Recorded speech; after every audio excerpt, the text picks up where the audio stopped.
So now we're going to be talking about new types of language services.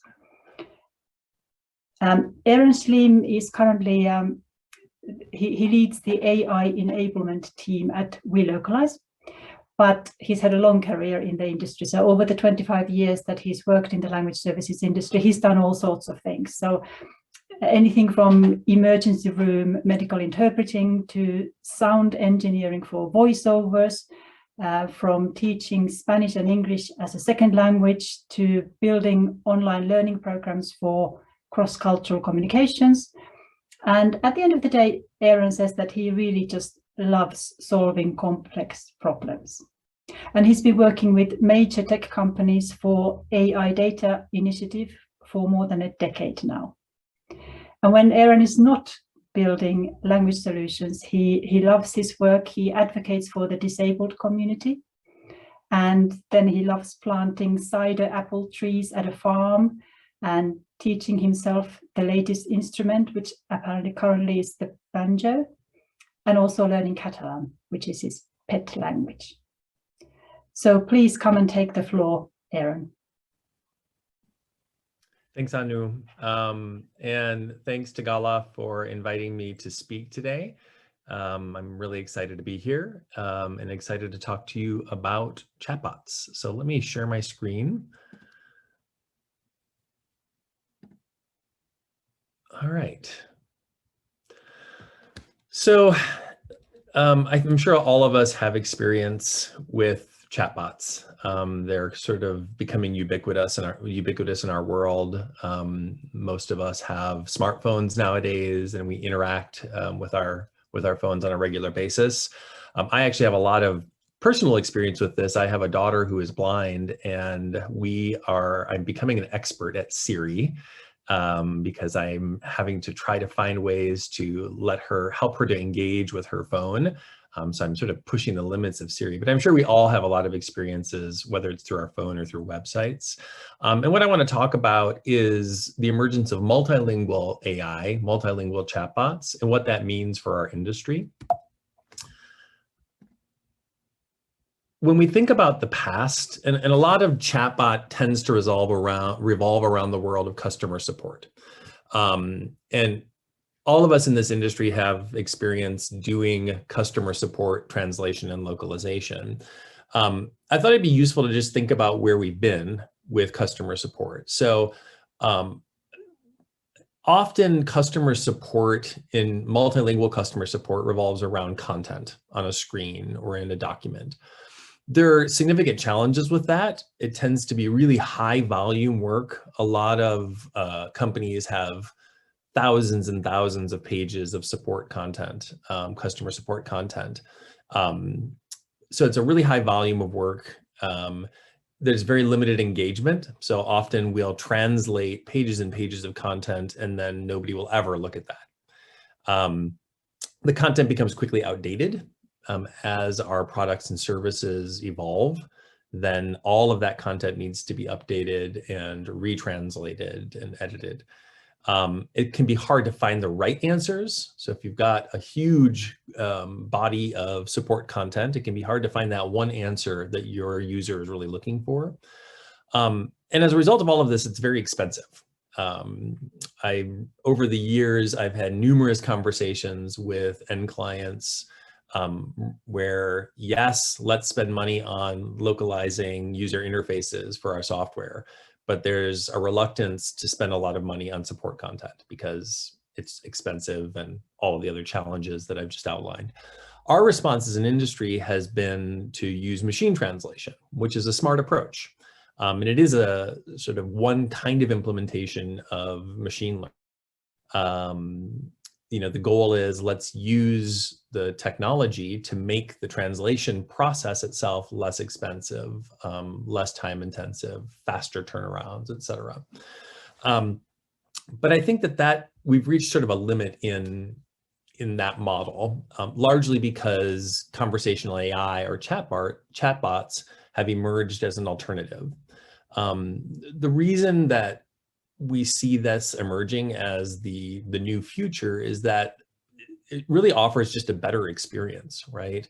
The idea that you're going to have a conversation that is using human language in order to elicit the responses or the actions that you require is just a more intuitive way of engaging than trying to think through what kind of a search would get you to the right content in a system, or how are you going to browse through a manual or through a website of links to find the information you need. So I think it's a better digital experience that all humans are becoming really accustomed to. It offers faster retrieval of information. So if the machine can do some thinking and try to predict what you're looking for, you're more likely to quickly get the information you're looking for.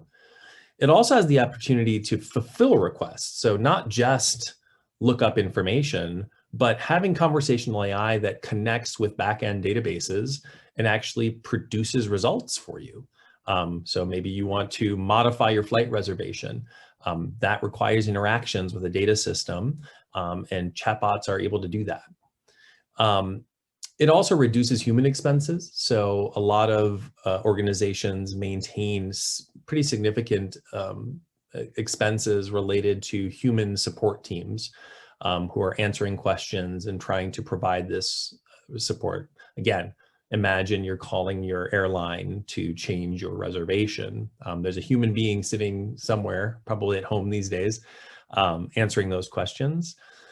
And that's a big expense. The other piece related to that is in some ways we're limited with the current model in how quickly we can respond because humans need to sleep, humans need to eat.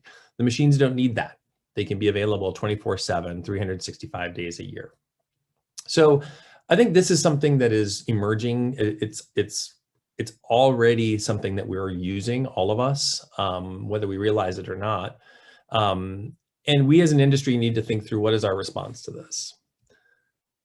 So this is a little tongue-in-cheek, but I think as we've seen with the machine translation revolution, I think often our response can be fear. So how are we going to survive? Is this going to put us out of business? Are we not going to have any more work to do because the machines are going to, multilingual machines now, not just monolingual machines, are going to be able to do things that previously were our work. And I guess the way that I would respond to that is to say that, again, as with machine translation, it's a matter of the language services industry evolving. As we have with machine translation, there are ways that we can adapt to this new reality and continue to have really important roles to play. So I'm going to move now into talking through some different kinds of chatbots with increasing levels of complexity and try to demonstrate where there are opportunities for language services companies, for translators, for people in this industry to engage and be a part of this revolution and not feel like it is passing us by or usurping territory that previously had belonged to us. So the first kind of chatbot is just really simple rule-based chatbots. So two examples of these are interactive FAQs and form-based interactions. With interactive FAQs, it's a pretty simple system where there are a set of keywords predefined, mapped into a system, and then if a user writes a sentence that has that keyword in it, so for example, maybe the keyword is flight reservation. If the query from the user includes that keyword, it will direct them to a specific set of information related to that keyword. There's no machine learning involved in this. There's no smarts. It's just a direct mapping. Input meets a certain set of criteria. Output is this information. Form-based interactions, very similar. Imagine that you're having a chat and the chatbot says, "Hi, what's your name?" And you would input your name. If you input anything but your name, it won't work. And it will step you through a series of questions that are, again, a linear set of questions that are required. It's essentially you filling out a form, but it feels a little bit more natural because the chatbot is talking to you and prompting you to do some things. But again, no machine learning here. It is not adapting to you. It is not learning over time. It is pre-programmed and rigidly scripted. In this kind of a scenario, there are a number of different relevant language services that apply. So there's standard translation of the FAQ content, right? So the chatbot is going to map keywords to information, but that information still needs to be translated. Very similar to the kind of work that the localization industry does right now. There's transcreation of search keywords and phrases. So this is a little bit more creative. Now we're trying to predict what is that list of keywords that we're going to assume that humans use when they're looking for flight information. So there's some more creative work here, which I like creative work generally. And I believe this is true of a lot of people in this industry. I think a lot of, especially translators, like creative. They don't want to be machines. They want to use their minds and their cultural experiences to be able to produce something that's more valuable than just a straight translation. So transcreation of keywords is, I think, something that is valuable in this kind of an exercise. Keyword synonym generation, again, same kind of idea here. We're looking at, not only transcreation of one particular keyword, but then what are the 10 other ways that somebody might say that? What would your grandmother say? What would your niece say? Generating common noise variations. So this is you'll see this throughout all of the different chatbot examples that I'm going to give. The idea here is that there's a very important shift in thinking when you're imagining data versus translation. And all of these examples that I'm giving are about data. In the world of chatbots, our goal generally is to predict what kinds of things do humans do? What kind of things do humans say? Humans make mistakes. We all know that. And when I say noise variations, what I mean is what kinds of spelling mistakes do people make? What kinds of typos do people make? What kinds of texting abbreviations do people use when they're typing into a website, an interactive chatbot on a website? We need to predict those kinds of things so that then, even in these simple rule-based systems, the rules are prepared to ingest that kind of human variation, human noise. The last thing is locale-specific scripting. And here what we're imagining is, let's say you've created a form for making an appointment for a doctor, to see a doctor. And you've done that for the US market. The kinds of questions that you would ask in your form, if you are in Japan and trying to schedule an appointment, they may not be the exact same set of questions. Insurance is a really good example. The way insurance works is really different in different countries. So we need human beings who understand their own cultures, understand their own locales, to be able to help adapt some of the scripting. Again, we're not talking about machine learning yet. We're just talking about adapting experiences to cultures. If we go up a layer of complexity with rule-based chatbots, we come to things that are really around decision trees. And these now begin to feel more human. Essentially, what we're doing is we're mapping human inputs, and we're taking other context-specific information, and then we're creating dialogues with the users. The Mitsuku chatbot is a really good example of this. The Mitsuku chatbot was developed by Steve Warswick, and it has been a multiple Loebner Prize winner, which is essentially, it's a prize for the chatbot that best simulates human interactions.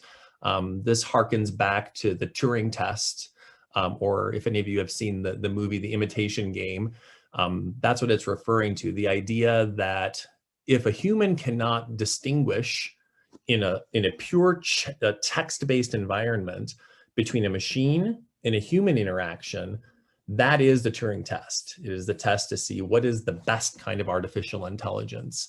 And this Mitsuko chatbot has won the Loebner Prize now, I believe it's 5 times over the years. The chatbot is built using AIML, artificial intelligence markup language. And while the experience for many people feels very human, at the end of the day, it is a rule-based system. It's a complex rule-based system, but it is rule-based nonetheless. So in this system, the AIML allows designers of chatbots to do things like normalize inputs. And by that, I mean writing rules that say, if the user types in A, B, C, or D, convert those into E, and then use that as the input into your system. Again, this is not machine learning. This is humans thinking through behavior and writing complex rules that allow the chatbot to respond. The system is also very iterative in nature. So what you find is people will create these chatbots and then new use cases will arise. A human will stump the system and it will produce a response that is, I don't know what to do with that. Somebody can then take that information and say, I see what this person was trying to achieve. Add some more AIML to their system, and now the chatbot can answer that question as well. So that's humans responding by building more complex decision trees, more complex logic in order to make the chatbots as human as possible. Some relevant services in this space, again, there's translation, standard translation, because the chatbots speak. And this is true really of all of the different chatbots. There are going to be outputs where you expect the chatbot to produce grammatically correct, stylistically aligned language that makes sense in the target. And that's just what we do in localization every day. So there's standard translation. There's understanding of the different kinds of inputs. Again, this is the same as we discussed in the previous slide. We need to think through what are all the ways that a human might begin an interaction. What is a human going to say? And we need to predict those things. So there's a role there for localizers, translators, language service industry people to be thinking about that. Similar to the previous example, there's cultural consulting. So the decision tree, how one actually logically thinks about stepping through a process can vary based on the culture that you come from. The rules of how you have a conversation may not be the same in every culture. And so that's part of adapting a complex rule-based system. The other pieces here are about, consulting on common language patterns. Again, this is thinking through inputs, and applying knowledge of your own grammar, knowledge of syntax, knowledge of word order, producing different ways that you can predict the way that a person would interact. And then the last piece is thinking through key value pairs. So imagine there's a complex decision tree that is going to be pre-programmed with a list of airports. And maybe this is designed for domestic consumption.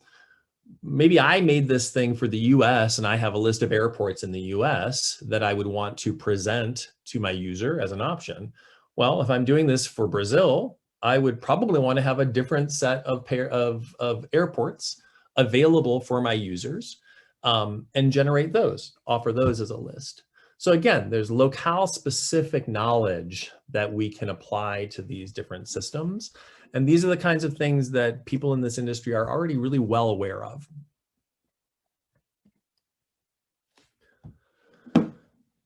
I want to shift a little bit to the machine learning piece of this. So we take some of these examples where, now we want to apply machines to adapt, not just rule-based systems. One piece of this is question answering. So we want to train an engine to recognize query patterns and then generate the best possible results. Typically, we seed the system with what we think are the most common kinds of questions. We may also then provide ranking of results to say, hey, what is the best result? But then ultimately, we want the machine to start to learn this for itself and to predict the patterns. so that we are not going to have to generate manually every single alternative. Intent-based systems are similar. We want to think about which queries a user might make that map to a particular intention. What is it that they want to achieve with this query? By having the machine learn which queries align with which intents, we can then more easily route users to either information or to database endpoints where we can help to facilitate interactions. So again, similar kinds of services here, right? We want human beings to generate queries and variations. This might not be translation at all. This might be just somebody who lives in Chile thinking through what would a Chilean say to get to this intent, to get to this end result. So it could be completely generative, not translation at all. It includes thinking about linguistic errors, as I mentioned before. How do people actually speak? How do people actually type? What mistakes do we make? And then there are also aspects of this that are around, cultural adaptation, right? Maybe in one country, a particular intention would just not be relevant at all because the system, the actual human system, is different. The last piece here is the most complex, and these are complex hybrid chatbots where there's a combination of both rules and then there's also machine learning. The rule element often is related to building grammars. So again, this is something that this industry is well suited to perform. Maybe we don't do it regularly, but we know what grammar is. We know how languages work, and that's something that we can contribute to.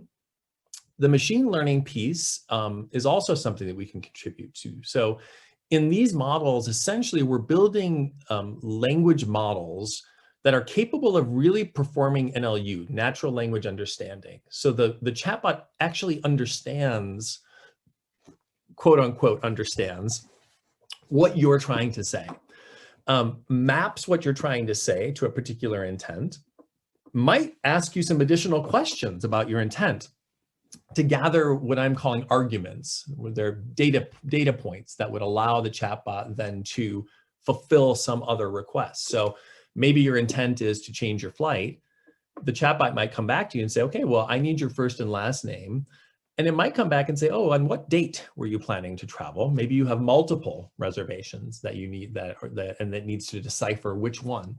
So these chatbots are more complex. They're having conversations with you and they're adapting on the fly. To do this, there are a whole array of different kinds of language services that may need to be applied, from collecting audio data. So often these are spoken models where I'm talking to my phone. I ask Siri questions. I don't type it in. It could include transcription of that audio data so that it can be processed by the language model. It can be, again, generative in nature. We're asking our workers to think through, what would a human say? What kinds of errors would a human make? There's modeling of conversation patterns. So in these models, we're not just trying to think through what would elicit a particular intent. We're thinking through, how would a conversation proceed? What are different kinds of conversations? For example, we might start a conversation by saying, hey, I need to change my flight. And then in the next sentence say, oh, wait, actually, could I check my frequent flyer status first? Right? Those are complex conversations that need to be modeled, and there's a role for humans to play in generating data that will teach the machines how to do this. There's some other pieces here as well around adaptation. Again, not to belabor the point, but there's a lot of work to be done in understanding how systems work in individual countries, and then how we can adapt the modeling data that then drives ultimately the machine learning so that it can produce results that are relevant to that language and relevant to that culture. So in summary, and you can see I like these pop art images right now. I think it's important for us to come at this with a sense of collaboration, not fear, that there are roles for us to play. And that's actually really exciting for those of you who are into linguistic anthropology, sociolinguistics, a lot of the things that I think drive people to get into this industry in the first place. I think there's an exciting space for us to grow and develop. And that's it. Anu? Lovely. Thank you very much, Aaron. I think you made a very clear case for the services that we can get into there. So I really appreciate that. We have one question from the audience, which came quite early on. So maybe it's already, maybe it's been answered, but I'll ask it anyway. Because you sort of showed us 4 different types of chatbots. The question was, and it came when you were talking about the very first type, is there an out-of-box chatbox solution? And if so, can you name some? As in, like, you know, off the shelf, just plug and play kind of solution. What I have seen is that I've worked with organizations who try to create a very simple chatbot through off-the-shelf software. Those tend to be rule-based systems where you script out a very specific set of rules and then humans interact with those. If you want something that is truly a more human experience, or as close as possible, those tend to be much more complex systems and will require data science teams internally in the client organization who are truly building language models that can have various different levels of complexity, who understand machine learning and can be running machine learning engines, and then be analyzing those results and constantly iterating and improving those models. So there are also, you know, some of the large tech companies have conversational AI products that allow you to interact with the work that they've done on their side to create some of these language models. And then you have to pay and learn how to engage with their system. So I think those are the 3 options that I see, is either basic off the shelf, you know, rule-based systems, build it yourself, but plan to invest quite a bit of effort, or work with one of the large tech companies' conversational AI frameworks, and then which are going to be pretty good, but also have some limitations. Thanks, that makes sense. We have other questions. How big is the opportunity in chatbot linguistics? Well, I believe I didn't quite have time to pull this number, but I was looking at the growth in the chatbot industry.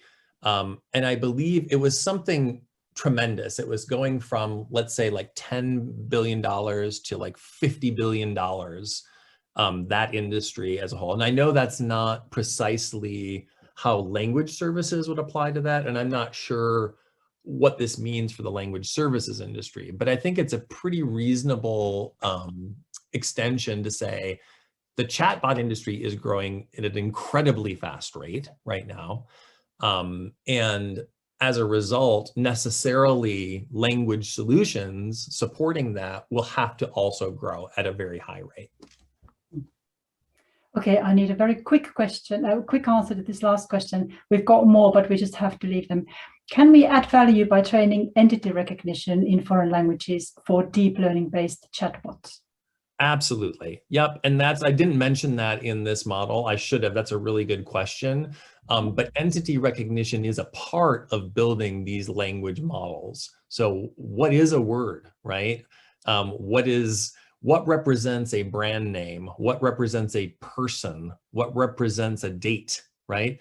These are fundamental building blocks. And in those hybrid systems, that's what it's all about. It's not just here's a query and here's an answer, train the engine. It's let's write a grammar. Let's write named entity recognition components. Let's write other intent-based programs. And then let's mesh all of those together into a hybrid program that can be as smart as possible. Brilliant. And just thank so you. Yeah. I am going to be at both of the Welocalize networking sessions on Thursday, and I'll actually have a separate roundtable where we'll be talking about AI chatbots. So I would welcome everybody to come in and bring more questions and I don't know that I'll have all of the answers, but it will be a lively conversation, to say the least. Excellent. That is really great. I'm sure loads of people will find you there.